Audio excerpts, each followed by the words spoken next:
Bem, meus queridos amigos, irmãos, muito boa noite. Estamos aqui em mais uma segunda-feira, na companhia do querido Leonardo Marmo Moreira, de São João del Rei, Minas Gerais, e mais um observatório da imprensa espírita.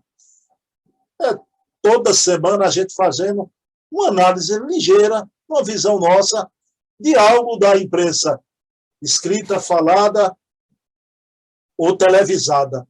Então, a gente já, 2 programas a gente fez a imprensa escrita, falada, hoje é televisada, através de um programa e de uma live que a gente vai tratar aqui. Mas eu vou pedir a Leonardo para a gente iniciar, eu vou fazer a prece de início do nosso programa, agradecendo a Jesus por mais essa oportunidade, eu e Marmo, que vamos aqui, de forma fraterna, tratar de pontos da nossa doutrina, através da divulgação de irmãos queridos, que, como nós, na caminhada, realizam seus programas, sua divulgação, e a gente vai lançar um comentário despretensioso sobre aquilo que estamos lendo, vendo e ouvindo. Então, pedindo permissão a Jesus, iniciamos o nosso programa da noite de hoje. Marmo, querido, boa noite. Como é que está aí em Minas Gerais? Está frio, está quente, Marmo? Está quente. Hoje estava demais. E, pelo menos, a gente teve um pouquinho de chuva. Porque eu estou achando que o Sudeste está com mais problema de chuva agora do que o Nordeste, que tradicionalmente tinha problema aqui. A coisa está bem seca aqui, viu, Bruno? E a gente estava preocupado com as represas aqui em Minas, é a caixa d'água do Brasil, né, Minas?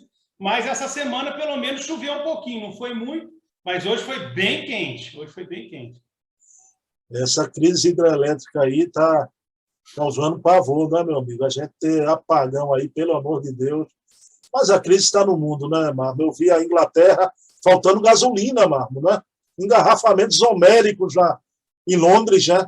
O pessoal procurando gasolina, a pandemia desmantelando a economia no mundo, né? Mas, meu amigo Marmo, querido, hoje a gente vai analisar um programa da TV Mundo Maior, Chico Xavier e a Data Limite, onde o Barocho fez uma análise sobre isso e, a priori, ele não concorda com essa data limite. E também vamos analisar uma entrevista que foi muito boa, né, no programa O Espírito da Coisa, da Dora Encontre, com o querido amigo Carlos Sete Bastos e também o querido amigo Charles Kemp, sobre a adulteração da Gênese. Mas eu sempre Marmo aqui, quando a gente vai começar o programa, a gente imprime uma coordenada. Eu e ele, a gente achou que a gente vai começar pela questão do Chico Xavier e a data limite que o Barocho abordou no programa da TV Mundo Maior. Marmo, querido, o que você acha da tal data limite, né? Que o pessoal conversou com o Chico Xavier, um determinado confrade, e o Chico fez revelações, né? Se a humanidade não entrasse num conflito armamentista em determinada data, 2019, né? Então, a humanidade ali daria um salto, entraria numa fase, né? E a pandemia é como se fosse, ao invés de uma guerra, a lei de causa e efeito por baixo, né? De uma forma, embora que eu acho que a pandemia, estamos vendo aí, né, de forma intensa, atingindo toda a humanidade. Mas, afinal de contas, Marmo, o que você acha da tal data limite? Bom, Bruno, o nosso confrade André Marosso, ele começa fazendo uma análise que eu achei interessante, porque uma coisa é o que o Chico disse, a outra coisa é o que a pessoa escutou, e uma terceira coisa é o que o indivíduo que escutou interpretou. E a gente poderia até fazer análise subsequente. Esse que interpretou, que foi a testemunha, né? O indivíduo que ouviu, que presenciou, que viu, que estava justaposto ao Chico quando ele teria falado isso, quando ele teria relatado. Aí ele passa, ou ele mesmo é o porta-voz da ideia, da mensagem, da interpretação, ou ele passa, ou ele aglutina, ou ele repercute com outros confrades que amadurecem uma ideia e depois publicam e depois lançam ao público. Então, uma coisa é o que o Chico teria dito, em segundo lugar, é o que a gente ouve, ou aqueles que ouviram, considerando aquilo que não foi gravado, né? Porque tem coisas gravadas, e aí eu vou chegar nesse ponto. E o segundo ponto é o que eu ouvi, o que eu entendi e aquilo que eu achei importante publicar. Então, esse é um ponto. Por que eu acho que ele não fala tudo isso que eu falei, mas eu já estou trabalhando um pouquinho um comentário do André nesse sentido, do André Maroso. Por que eu acho que isso é importante? Porque eu já tinha assisti várias vezes, e tenho o livro, né? Mas eu entrei no YouTube, Bruno, justamente para assistir um pedaço, o trechinho que o Chico Xavier fala sobre 2019 e sobre essa transição, essa questão da data limite. Eu fui lá para ver isso. Já tinha assistido, mas eu falei, às vezes a memória da gente falha, né, Bruno? Eu quis conferir. E eu achei impressionante, Bruno. Eu convido o amigo que estivermos honrando com a sua atenção a prestar atenção. O Chico Xavier disse, provavelmente já dá uma margem de erro, provavelmente no 3º milênio, e aí, olha só, ele diz, não sabemos se no início, em meados ou se no fim. Olha só o comentário de Chico Xavier. Provavelmente no 3º milênio. Não sabemos se no início, se em meados ou se no fim. O que ele está querendo dizer? É que se não houver uma guerra de proporções catastróficas, se não houvesse uma guerra de proporções catastróficas até 2019, principalmente envolvendo grandes potências, países líderes da nossa comunidade, as possibilidades, as condições de crescimento da ciência e até da condição de vida, porque o Chico já prevê lá em 71 que a cota de trabalho nossa tende a diminuir, a gente trabalhará menos, e isso realmente o pessoal já vem discutindo, a reforma do trabalho, a mudança que vamos enfrentar nas próximas décadas em relação ao trabalho, e que nós trabalharemos menos para poder investir mais em questões da ciência, do espírito, e avançaremos muito, mas que isso tem um preço. É isso que Chico Xavier fala no Pinga Fogo, o preço da paz, em que nós, como humanidade, como nações, deveremos fazer um esforço para, se não pudermos nos amar, nos tolerar minimamente, para que a guerra não gere refugiados, mortos, feridos, catástrofes do ponto de vista da saúde, da economia. Então, ele comenta sobre essa transição no Pinga Fogo, mas ele fala, provavelmente no 3º milênio, não sabemos se no início, se em meados ou se no fim. Então, meu Deus, aí a gente vê pessoas com liderança no movimento espírita estabelecendo datas, 2019, outros estabelecendo datas, 2057, esquecidos de que Allan Kardec, na obra Gênese, fala que os espíritos superiores têm muito cuidado e raríssimas vezes determinam datas.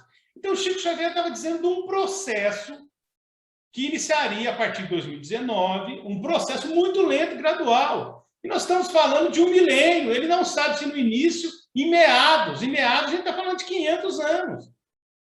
Ou se no final, ele está falando de uma margem de 1000 anos. Então é necessário ter um certo cuidado.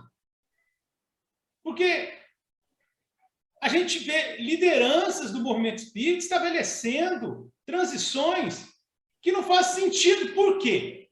Vamos lá. Porque é difícil eu transformar a mim mesmo, Bruno. Mas eu sou a única pessoa em que eu tenho controle sobre o processo evolutivo.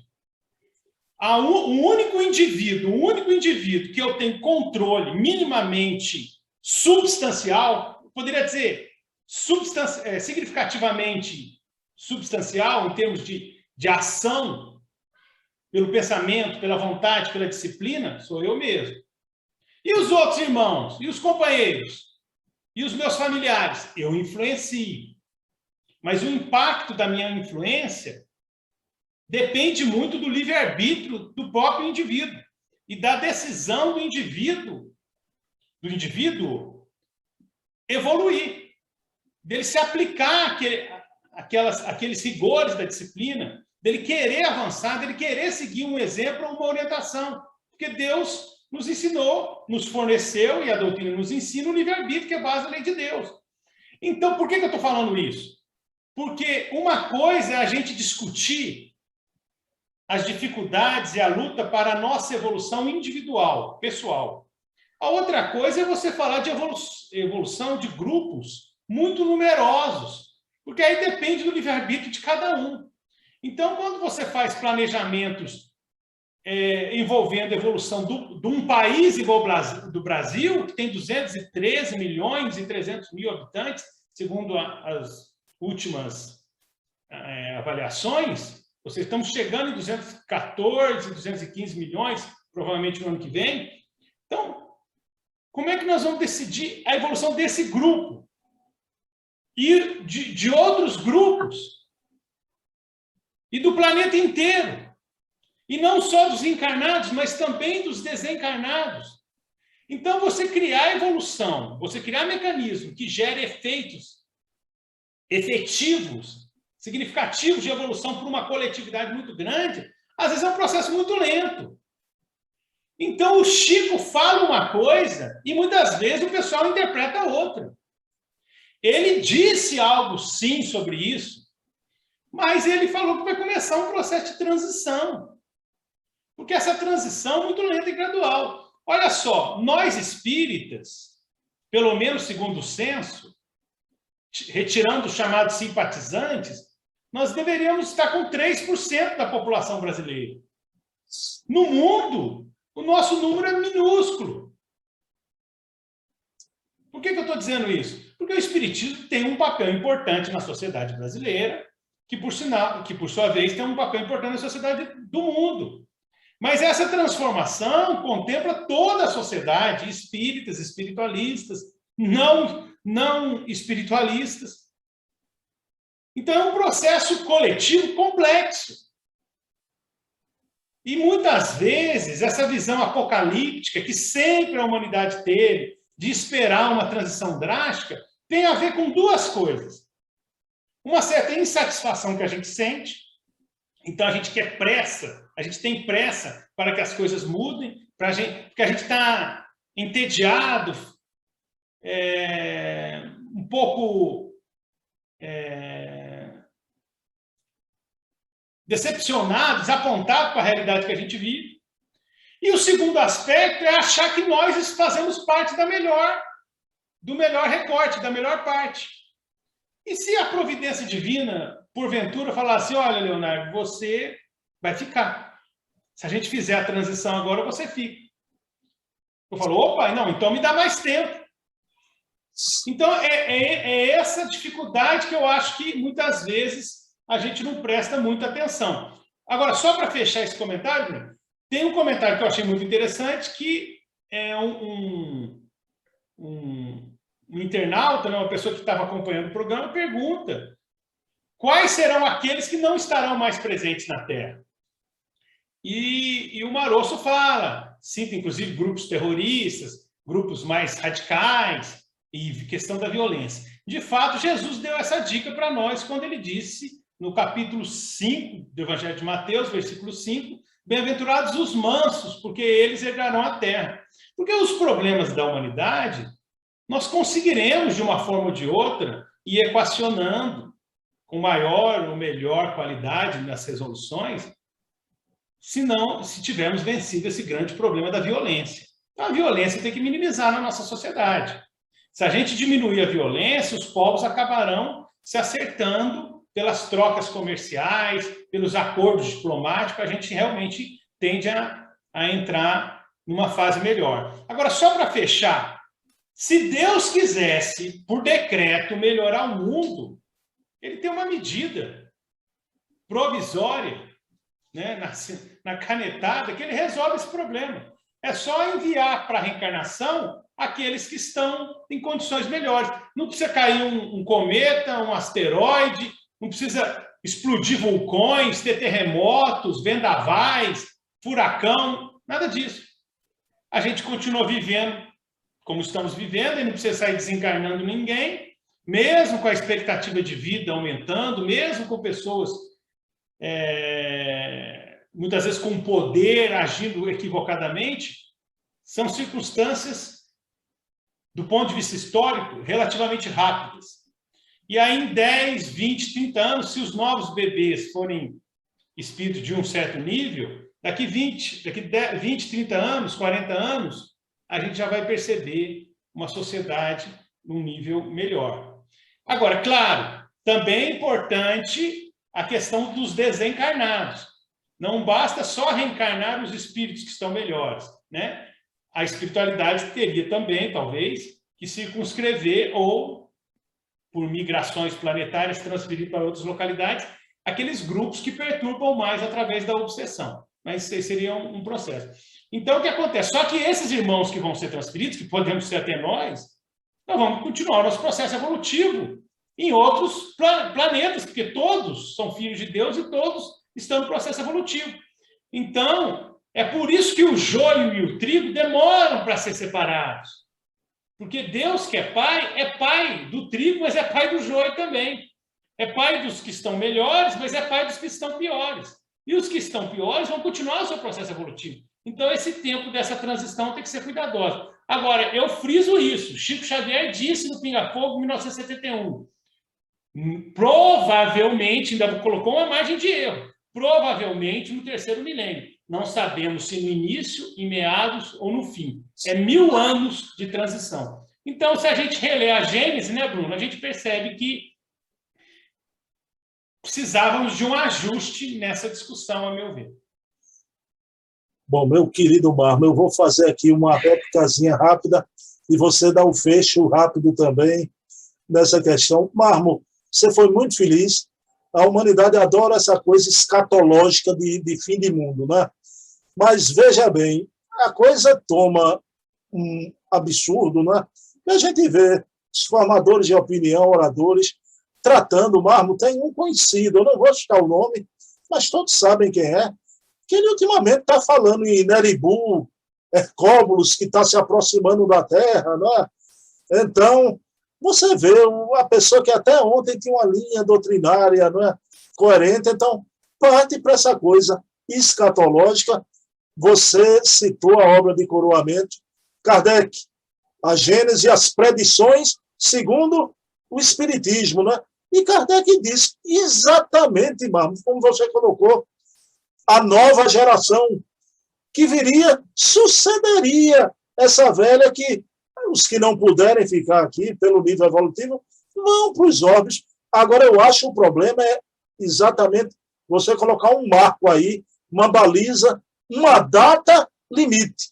E o Chico não usou em conversa particular que eu não estava, como diz o César Perry, não tinha testemunha nem foi gravada, né?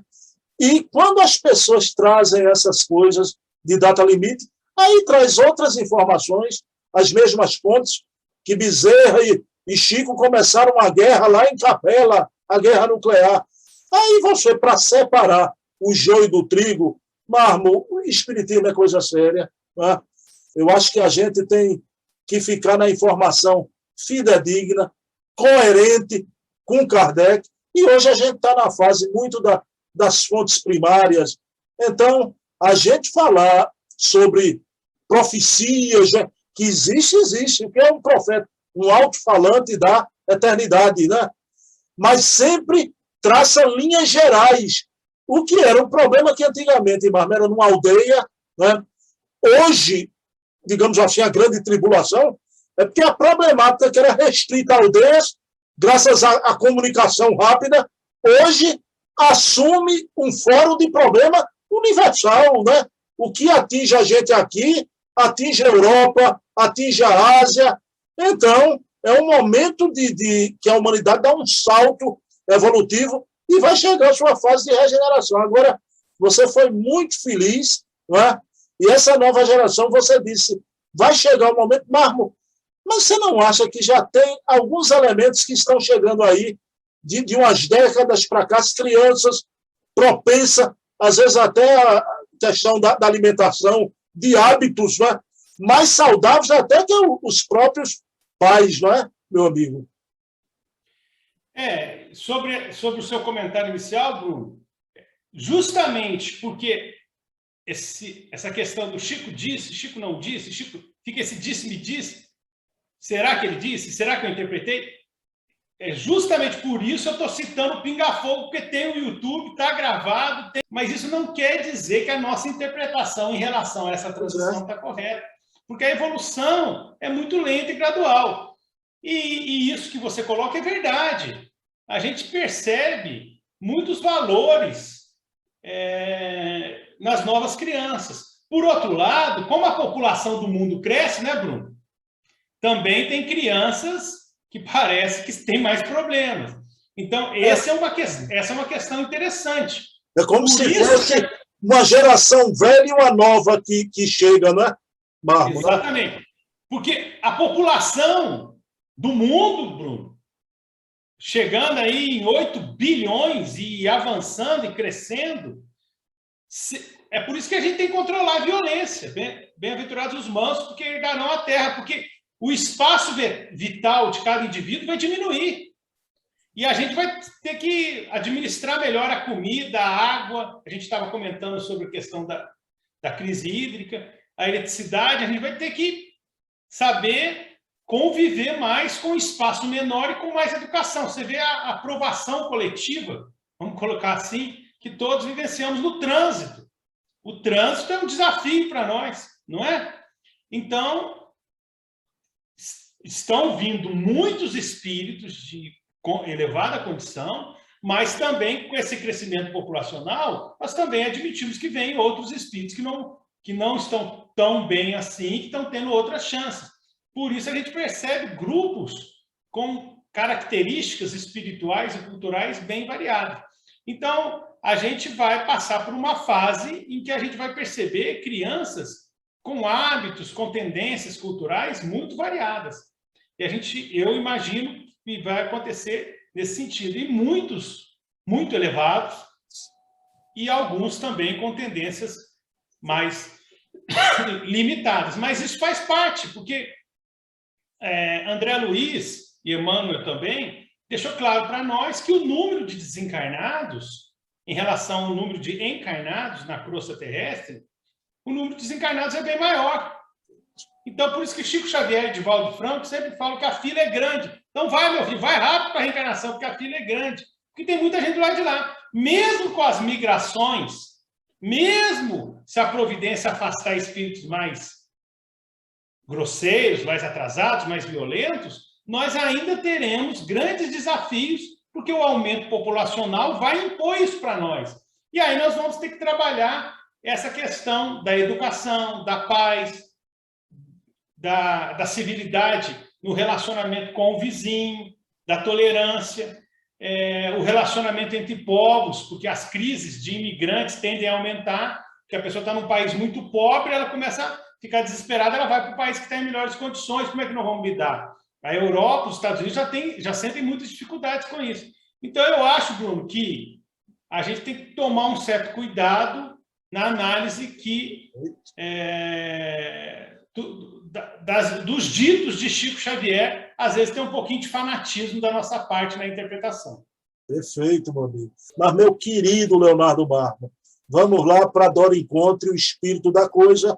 A Dora, nesse programa, entrevistou o Carlos Sete Bastos, né, a quem mandamos um abraço aqui, e o querido Charles Kemp. Marmo, ela trata, veja bem, vou perguntar a sua impressão sobre a entrevista. A Dora Encontre, você, uma coisa ou outra até, eu não comungo com o ideário dela, mas ela é uma formadora de opinião, né? e em São Paulo até vinculada ao pessoal que defende essa tese, e ela é uma mulher corajosa, e ela analisou tudo que está aí, e ela tomou, eu gostei muito até de uma passagem, Marmo, quando a Charles Kempf diz que é 95%, foram 2 momentos que eu gostei muito, ela disse, Charles, é 100, porque a Amélie Boudet, aí junta com Carlos Sete, eu achei aquilo um momento também que me chamou muita atenção. Carlos Sete diz, Marmo, que se a gente for a questão da Convenção de Berna, né, a questão do direito moral do autor, Kardec colocou lá a fotografia do pensamento, que só tem na 5ª edição. Né? Então, como é que você viu essa entrevista da Dora sobre a adulteração com o pessoal? Eu achei muito boa, Bruno, porque a Dora conduz muito bem, e tanto ela como o Carlos Sete Bastos e o Charles Kempf, eles fazem comentários muito interessantes e didáticos.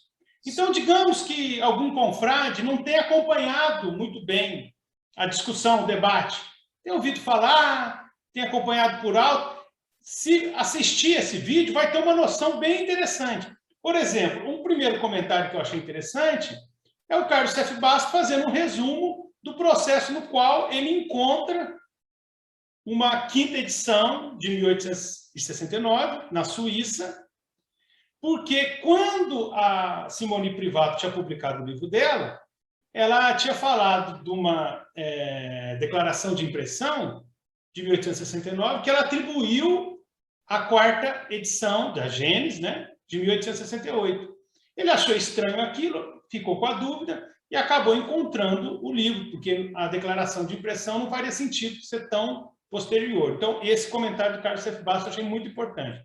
Um comentário do Charles Kempf, que eu acho que vale a pena frisar, é que ele diz que Kardec envia uma carta, ou recebe uma carta, de um tradutor alemão que queria traduzir a Gênese para o alemão, do francês para o alemão.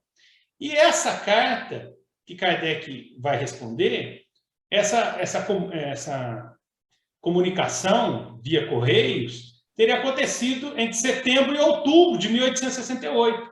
E aí Kardec meio que falou assim, olha, aguarde um pouquinho que eu já estou mandando a nova edição revisada.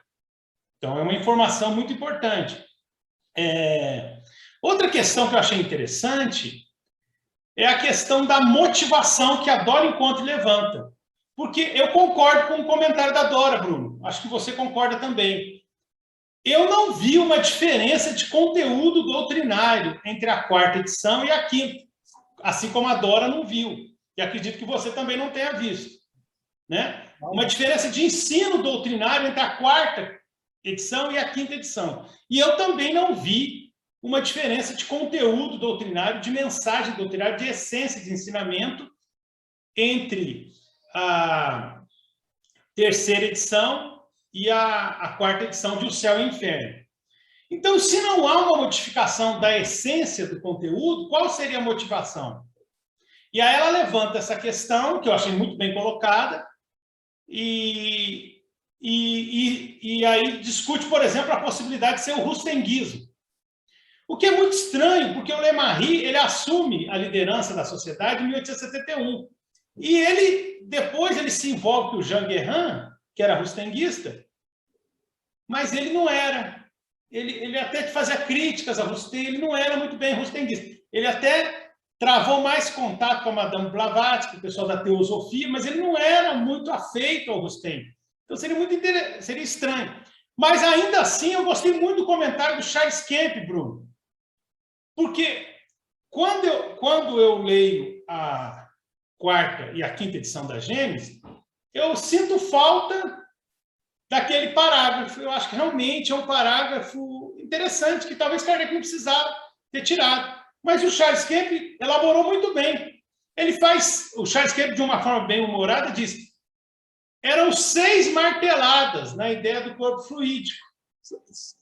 Ele tira uma, ficaram 5.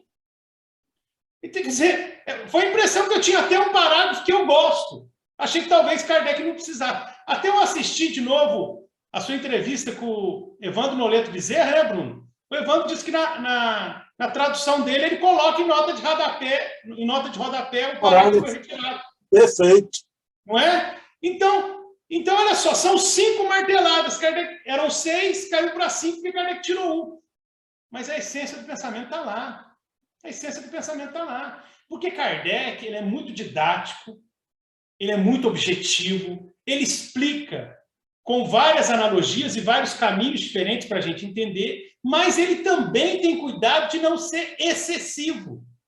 Ele é muito objetivo, ele não gosta de texto prolixo, ele não gosta de escrever demasiadamente, então ele tem essa preocupação de não aumentar o tamanho do texto não ficar cansativo.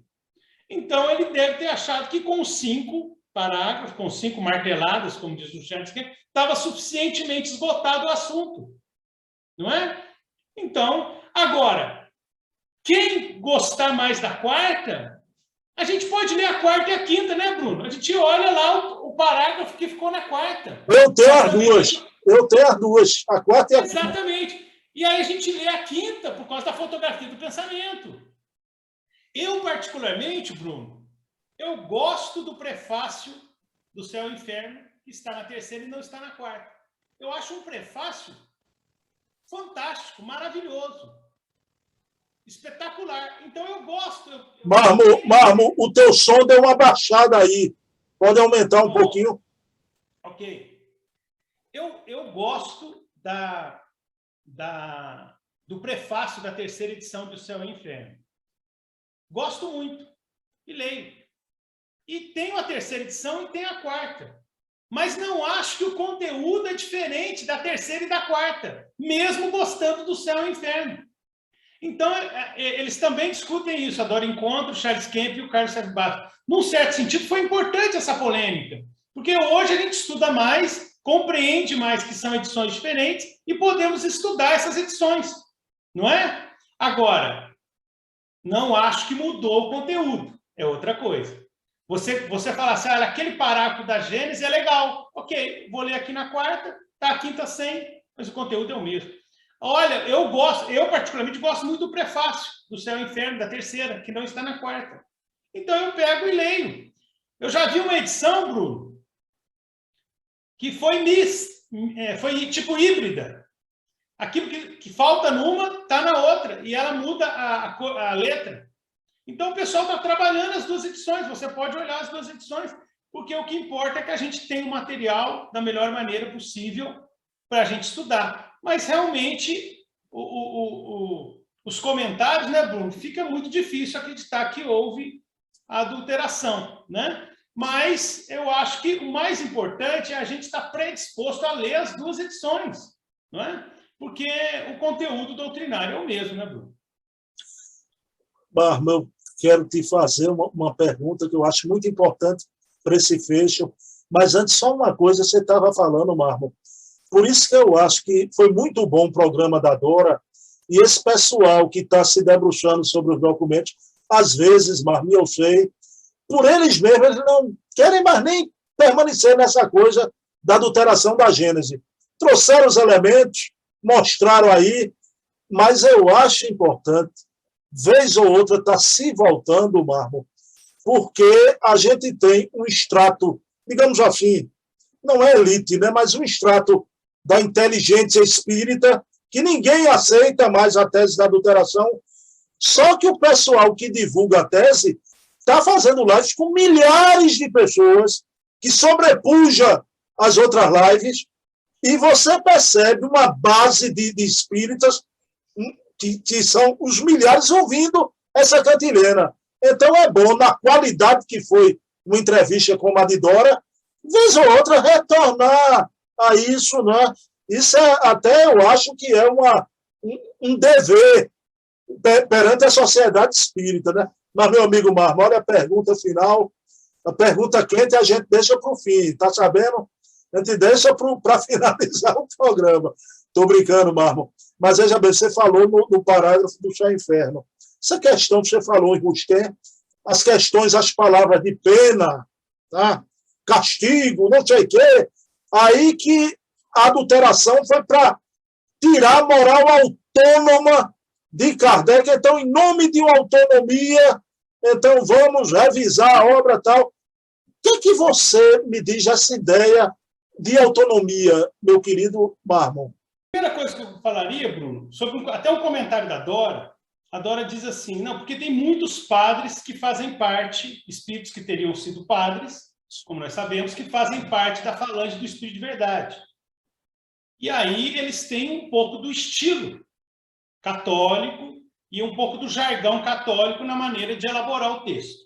Então, realmente, acredito que isso possa ter tido uma certa influência no texto. Então, é um ponto importante. Só que não é só isso. Não é só isso. Kardec, para elaborar a obra tem que ser didática. Para a obra ser didática, ela tem que ser compreendida. Né? Ela tem que ser assimilada, não, como você está colocando aí, não só pela microminoria, pelos mais inteligentes, mas por um grupo razoável para a obra sobreviver. E sobreviver à morte dele, Kardec. Como é que ele ia deixar uma obra, e ele sabia que ele estava doente, que sobreviveria à sua morte e chegaria até nós, até agora, 150, 160 anos depois? Como é que a obra ia sobreviver? Então, a obra precisava ser compreendida pela população média, não só pelos eruditos. E como é que você faz isso? Você tem que utilizar a linguagem, os valores, as palavras, os termos, a cultura, também da média da população. Para quem o Espiritismo estava falando? Para quem o texto de Kardec estava falando?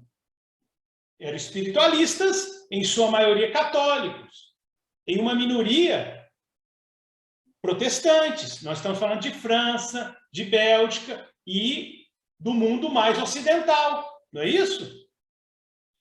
O mundo latino, Europa Ocidental. Então, era necessário discutir com o jargão que as pessoas assimilassem.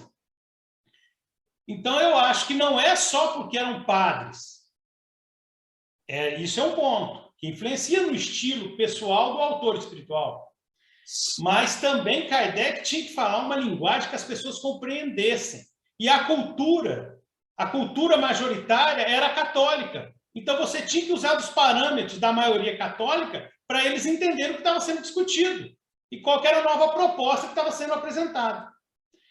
Dito isso, eu acho que algumas questões precisam ser mais esclarecidas no que se refere a essa questão da autonomia. O Livro dos Espíritos é muito claro. O Livro dos Espíritos explica que quanto mais o espírito evolui, quanto mais ele evolui espiritualmente, mais aumenta a sua liberdade. E por que aumenta a sua liberdade? Aumenta a sua liberdade porque ele vai ter mais responsabilidade para administrar a sua própria liberdade. E nós podemos dizer que o Livro dos Espíritos estava repetindo Jesus de Nazaré, o Evangelho de Jesus, porque a parábola dos talentos, na parábola dos talentos, Jesus é muito claro. Um funcionário recebeu 5, o outro recebeu 2 talentos, e o terceiro recebeu 1, conforme a sua capacidade. Conforme a capacidade. Então, Deus me oferece mais possibilidades de vários níveis, e aí o talento, o dinheiro, a ferramenta material simboliza várias possibilidades, oportunidades. Então, Deus me dá mais possibilidades quanto mais capacidade eu tenho. É o que o Livro dos Espíritos explica. É a liberdade com responsabilidade. Então, aquilo que alguns confrades chamam de autonomia é a liberdade com responsabilidade, que é uma conquista do espírito. Quanto mais o espírito evolui, mais ele vai ter liberdade para escolher, porque ele tem maturidade. Só que alguns confrades que estão divulgando essa palavra, autonomia, moral autônoma, defendem uma ideia que me parece equivocada se você pegar o livro Céu e Inferno. Eles dizem que só quando o espírito está com uma evolução muito elevada, ele escolhe a expiação. Só quando ele escolhe. Quando ele não escolhe, não há expiação. Isso está contra a obra de Kardec. Até porque o espírito, num nível menos evoluído, ele não tem maturidade para escolher por ele mesmo.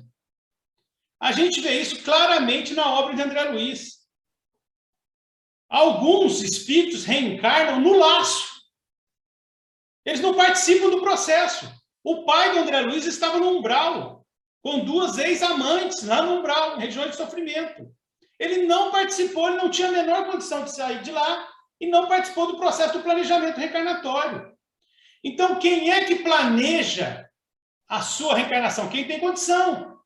Só que, se você acreditar que não existe expiação para aqueles que não escolheram, você vai limitar a possibilidade de expiação para um grande número de espíritos. Isso é totalmente contra a obra de Kardec. Por quê? Porque nós precisamos enfrentar as expiações, que são as provações associadas aos problemas do passado. O Evangelho do Espiritismo é muito claro. Toda expiação é uma prova, mas nem toda prova é uma expiação. Porque a expiação é uma prova que tem relação com erros, equívocos do passado, mas muitas vezes é imposta. E o céu e o inferno tem várias situações que fala claramente. Aliás, tem um capítulo, Bruno, chama Expiações Terrestres. Expiações terrestres. E tem várias passagens que claramente mostram que a expiação foi imposta, né? Só que às vezes a gente fica discutindo palavras. E os espíritos alertaram e de vez em quando davam um puxão de orelha no Kardec. Imagina o que iam fazer com a gente. Se o espírito de verdade, de vez em quando... É claro que Kardec sabia, né? Mas ele fazia aquele papel para que o texto ficasse mais compreensivo para nós. Mas, às vezes, os espíritos falam, é por causa da pobreza da vossa linguagem.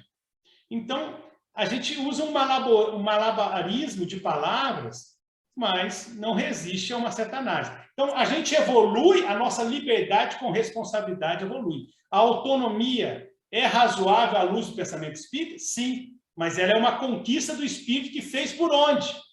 Os espíritos, no nível mais grosseiro, têm que ser administrados pelos mentores, inclusive quando impõe a eles, ou a nós, quando nós estamos nessa faixa, processos expiatórios em prol de nós mesmos, porque nós não temos maturidade para escolher por nós mesmos.